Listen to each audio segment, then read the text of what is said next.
Kabir Adamo, who's a security analyst as well as the managing director of Beacon Consulting Limited, which is a security risk management. He joined us now from the Nigerian capital, Abuja. Kabir, good to talk to you. I want to pick up with you where I left off with Samson and these anti-French slogans and sentiment.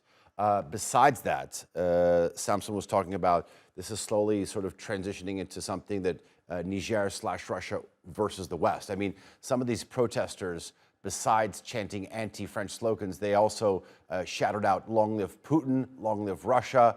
What exactly is Russia's role here? So in the lead up to the coup, there was enough information that showed misinformation, disinformation, and propaganda. After the coup, we also saw a lot of that, and most of that is happening in the social media space.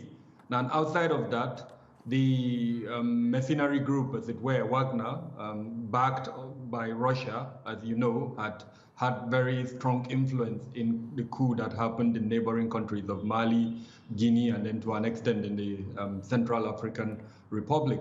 So all of these indicators that perhaps the coup leaders are also looking towards that to get some kind of support, directly or indirectly, from Russia.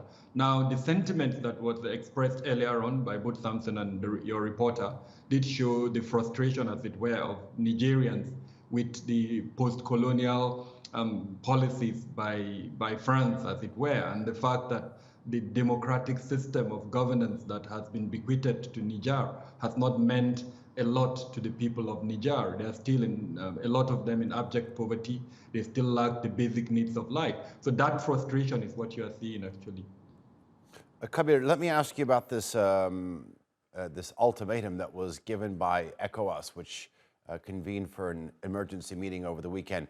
How likely is that to play out in terms of them using force if President Bazoum is not reinstated?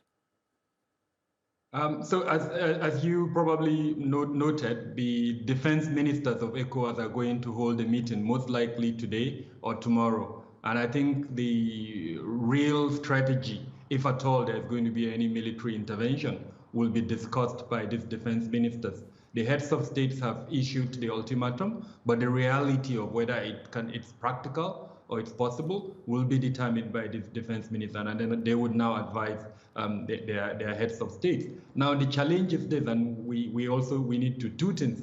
First off, is the principle of non-interference in a member state versus the desire to ensure democratic system of government. The junta is playing that card, that you can't interfere in our internal affairs, while ECOWAS and, of course, the international community is saying democracy must be protected. So I think in the long run, it's the battle between these two.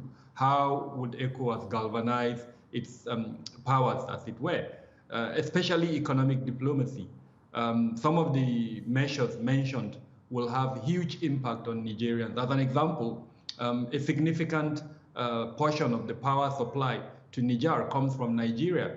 If Nigeria cuts off that power supply, I think it would have a huge impact on Niger as a country. And so these are the type of diplomatic moves that would put pressure on Niger as against a real military intervention. Okay, Kabir Adama, thank you very much for joining us here on the NewsHour. I do appreciate talking to you. Thank you.